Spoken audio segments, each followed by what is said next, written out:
I'm Heather, a 32-year-old woman living in Virginia and working as an accountant. I met my husband Mike 9 years ago through some mutual friends. He currently works in a field that requires him to be on call.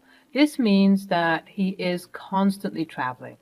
Although we don't spend a lot of time together, we're still very happy with each other. Mike always makes sure to get me something when he comes back from one of his business trips, and I always make sure we have reservations at a nice restaurant for a date. It has been tough, but it has all felt worth it. Never in any relationship had I felt so safe and loved. I guess you could compare our relationship to those that you see in the movies. We were madly and deeply in love with each other. We always had each other's backs. My problems were his and vice versa, which is why this incident confused and hurt me to such a large extent. It all started 2 weeks ago. My husband Mike was called on duty again. He would need to spend 6 days in the next city. It was a good 10-hour drive from our place. I was a little sad because Mike had only just come back home 5 days ago from a week-long business trip, and he was going back again. Sensing my upset mood, Mike came over to me and wrapped me in a tight and comforting hug. "I can't believe you're leaving again so soon, Mike. It feels like we just had you back home." "I know, babe. I hate being away from you too, but duty calls and I have to go. It's part of the job." "I understand that, baby, but it's been so hard lately. You're always on these trips and I miss you so much. I need you here with me." "I miss you too, darling. Believe me. I wish I could be here more often, but you know how demanding my work can be. It's not easy for me either. I just worry about you. These trips, the long hours, the stress, it's taking a toll on you, and I can't help but feel like I'm being left behind." "My love, you are never left behind. You're always in my thoughts, no matter where I am. I love you, and I'll always come back to you. You're my anchor, my home." "I love you too, sweetheart. But sometimes I need more than just words. I need your presence, your support. I need to know that I'm a priority in your life." "You are a priority, I promise. When I come back, I'll make it up to you. We'll have quality time together, just the two of us. We'll reconnect and make sure our bond stays strong." "I hope so, because right now, it feels like I'm fading into the background. I need to feel loved and cared for, not just when you're physically here, but every day. You'll always be loved. I'll work on finding a better balance, I promise. We'll figure this out together, and I'll do whatever it takes to make you happy." "Thank you. That's all I ask for. Your love, your presence, and our happiness. Let's make it happen, no matter the distance between us." "We will. I'm here for you, always." Feeling a little better, I helped Mike pack and kissed him goodbye. I then crawled into bed and fell asleep, feeling just a little under the weather. I just chalked it up to tiredness from work and being upset at Mike's leaving. The next day I woke up with a couple of sniffles and a slightly itchy throat, so I took all the medication I needed to take to prevent it, along with some good home remedies to patch me up. I went to work and came back home feeling much worse. I literally passed out on my bed. When I finally regained consciousness, I realized that something was seriously wrong. My body felt heavy, as if weighed down by an invisible force. Every movement was a Herculean effort, and a dull ache pulsed through my entire being. It was as if the energy within me had been drained, leaving behind a hollow shell. The sniffles and itchy throat from the previous day had transformed into a full-blown assault on my respiratory system. Each breath was a struggle, accompanied by wheezing and a persistent cough that racked my weakened frame. The home remedies and over-the-counter medications I had relied on earlier seemed ineffective against this relentless onslaught. I mustered what little strength I had and forced myself to go to work, determined not to let this illness defeat me. But the moment I stepped through the office doors, exhaustion washed over me like a tidal wave. My limbs felt like lead, and my mind struggled to focus on even the simplest of tasks. My boss gave me the day off and told me to come back when I was better. By the time I made it back home, I was completely drained, physically and emotionally. My body screamed for rest, and I obliged, collapsing onto bed with a bone-deep weariness. As I drifted in and out of consciousness, the illness continued its relentless assault on my body. The once familiar comfort of my bed became a battleground where fever raged and chills coursed through my veins. Each waking moment was met with a renewed sense of weakness, as if my body was waging a losing war against an invisible enemy. In my daze, I managed to call Mike. I needed him by my side right now because there was no way I was going to be able to take care of myself. I felt way too weak to even get up. Mike, I can't do this alone. I'm so sick. I need you here with me. Please just come back home. I can't take care of myself right now. Babe, I wish I could, but I can't leave work right now. You know how demanding my job is, and they need me here. I'm sorry, but I can't come back. Can't you see how much I need you? This isn't just some minor illness. I'm scared, Mike. I feel weak. And I don't know what's happening to me.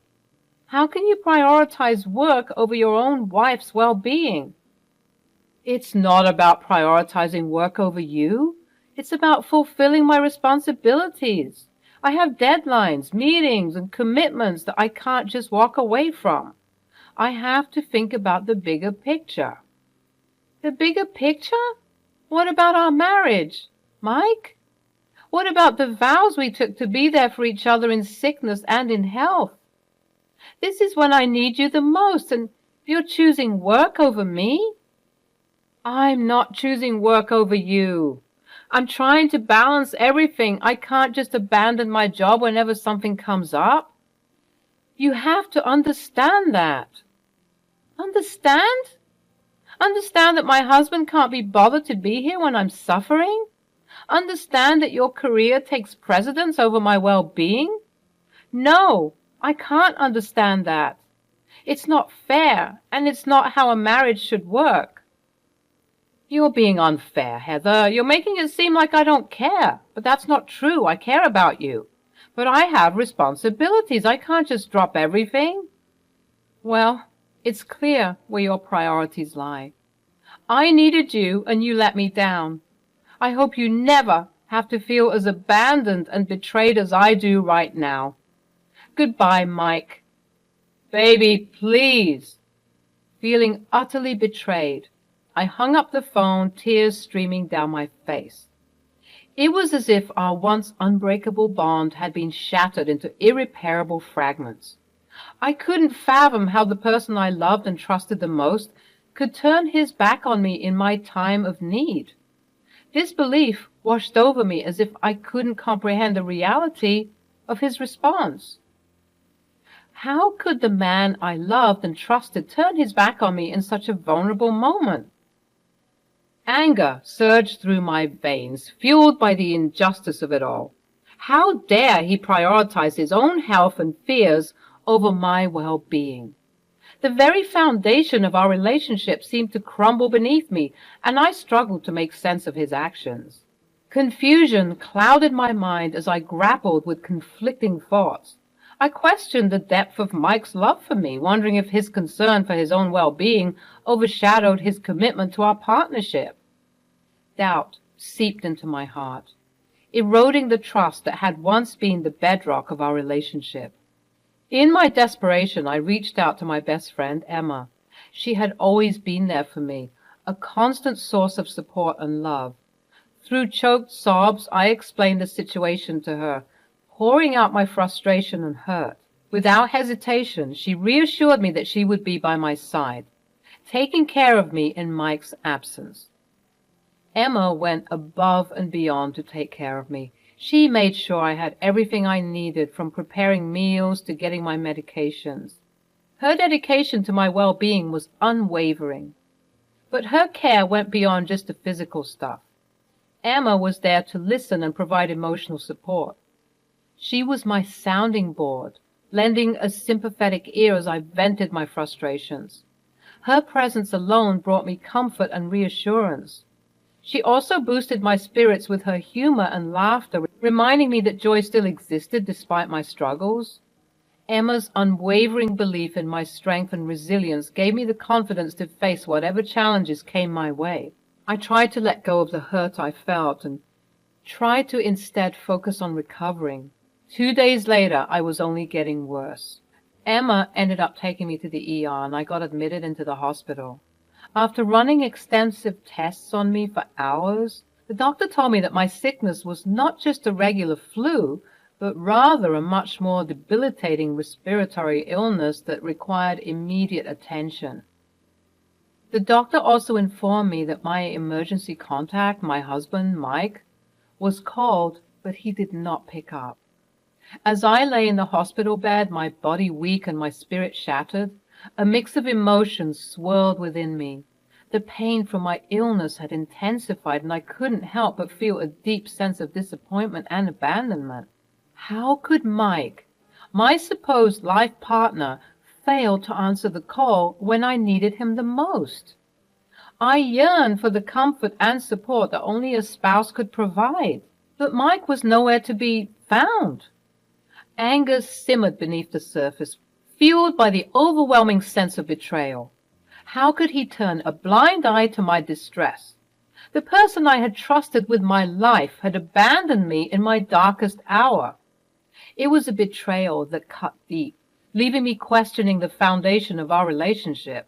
Confusion also clouded my thoughts. I couldn't comprehend how someone who had once shown such love and dedication could become so callous. It seemed incomprehensible that the person I had built a life with could turn his back on me when I needed him the most. But amidst the anger and confusion, there was also a deep sense of sadness. A profound disappointment washed over me as I realized that the person I had once relied on for strength and support had let me down. The loss of trust and the shattered illusions of our perfect love story weighed heavily on my heart. Emma walked into my room, which pulled me out of my thoughts. She looked confused and dazed. Worried? I asked her what was wrong. Emma told me that she had seen my husband, Mike, in the hospital. For a second, all the negative thoughts in my head vanished and my heart immediately felt lighter. However, the look on Emma's face made my stomach drop. Well, where is Mike? About that. He seemed in a rush and went in the opposite direction. What do you mean? Where did he go? I asked the receptionist, and he told me that Mike went to the maternity ward. His girlfriend just went into labor. His girlfriend? But he's married to me. How is that even possible? I don't know, Heather. It doesn't make any sense. I'm sorry. I didn't mean to upset you further. No, it's not your fault, Em. It's just I never expected this. How could he betray me like this? I wish I had more answers for you. I can't even imagine what you're going through right now, but please know that I'm here for you no matter what. Thank you. Your support means the world to me. I just need some time to process all of this. I felt a mix of rage and hurt, a potent cocktail of emotions that threatened to consume me. How could Mike have deceived me for so long? How could he have carried on a secret affair while I lay in that hospital bed fighting for my health and hoping for his support? The betrayal was like a betrayal on top of a betrayal, leaving me feeling like a fool for not seeing the signs earlier. Grief washed over me, mourning the loss of the marriage I had once cherished.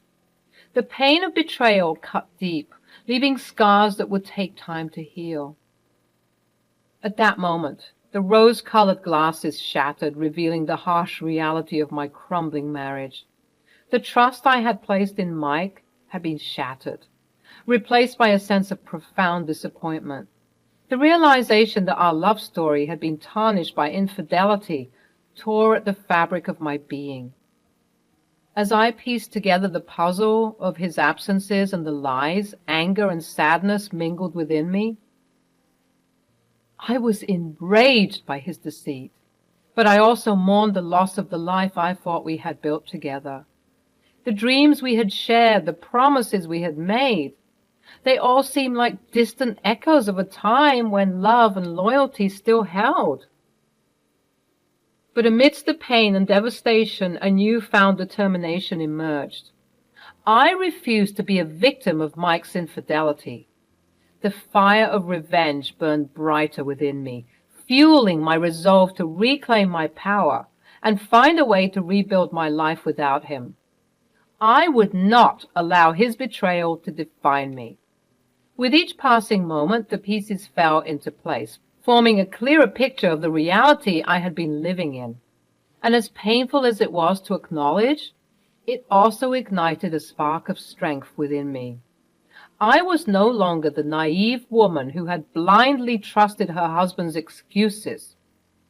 I was a survivor, ready to embark on a journey of self-discovery and retribution. As I lay in that hospital bed, nursing my broken heart and battered body, a plan began to take shape within the recesses of my mind. The pain and betrayal I had endured at the hands of my husband, Mike, ignited a fire of vengeance that burned brighter with each passing moment.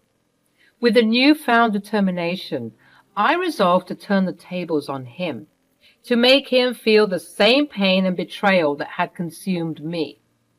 Revenge became my driving force, and I carefully crafted a devious plan to ensure he would pay for his actions.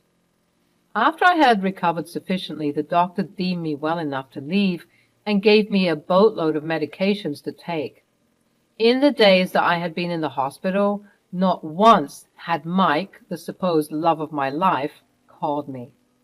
The rage in me only continued to burn brighter. My mind reeled with all the possible ways I could exact revenge on him. Thoughts of revenge drove me to recover faster. Once out of the hospital, Emma continued to stay with me. She was there not only to look after my physical health, but to also support me mentally and emotionally. She was just as eager to get revenge on Mike as I was. Together, we brainstormed plans for revenge. Eventually, we settled on one. Step one was collecting evidence of Mike's affair and compiling it into one folder. Given Mike's frequent work trips, I thought it would be harder to find any evidence, but I was easily disproved. A quick look into his bank records showed me just enough evidence. The affair had been going on for years. How had I been so naive? Why haven't I ever questioned it? Why wasn't it a red flag for me when Mike would habitually evade all questions regarding his business trips? I also looked into his iCloud and found an entire folder dedicated to his affair partner. I opened it only to find out that his affair partner was his secretary. Everything I was finding out felt like punch after another punch in the gut. I wanted to throw up with every new piece of information, but I knew I needed to remain strong and follow through with the plan. Step 2 was filing the divorce papers and moving out. Emma offered me her place to stay. She was set to move to another state in a couple of weeks thanks to a promotion at work. She reasoned with me by telling me she needed a roommate anyway. I moved everything that belonged to me out of the house along with the things that I had paid more for. You see, Mike made half of my salary, so we proportionally paid for things together. So unless there was something that he had fully and completely bought, I took everything else. Never have I ever been so grateful to have kept our finances separate. I got in touch with a good divorce lawyer that wrote up a pretty ironclad agreement demanding alimony from Mike on account of his adultery and negligence. Step 3 was waiting for Mike to get back and be greeted by an empty house and divorce papers. This happened 2 days later. He spammed my phone with calls and texts, anxious about my whereabouts. I was tempted to answer because he seemed so genuine and desperate, but Emma stopped me. He keeps calling and texting me. He sounds so desperate, like he genuinely wants to talk. Maybe I should answer. Heather, I understand that it's difficult, but remember why we're doing this. He hurt you deeply, and this is your chance to regain control. Don't let him manipulate your emotions. What if he wants to fix things? You deserve better than someone who betrayed you. Stay strong and stay focused. We're doing what's best for you. You're right. I need to stay strong. I won't let him reel me back in. Thank you for reminding me of that. Any time. We're in this together, and I'll support you every step of the way. She was right. I couldn't get sucked in right now when Mike had hurt me to the highest degree possible. Instead, I carried on with the plan. Step 4 was spreading the word. I emailed Mike's family the file containing the evidence of Mike's infidelity. My email was titled, "Congratulations on a new grandchild." Unfortunately, his father is a piece of crap. I also emailed Mike's superiors and the HR department the file. I hoped that Mike only received the worst consequences. Step 5 was making myself disappear from Mike's life. I blocked his number and discontinued my number. I blocked him and his secretary from all my social media platforms and turned all my accounts private so he would have no access to me. I found another better paying job in the state that Emma and I were moving to, so I quit my current job. Emma and I moved to another state, and I finally got to start over again. In the weeks that followed, the results of my plan came to life. The evidence I have compiled of his affair, meticulously organized in a folder, became a weapon that shattered his world. First, his job was not spared from the consequences of his actions. The email I had sent to his superiors and HR department, exposing his infidelity, led to an internal investigation.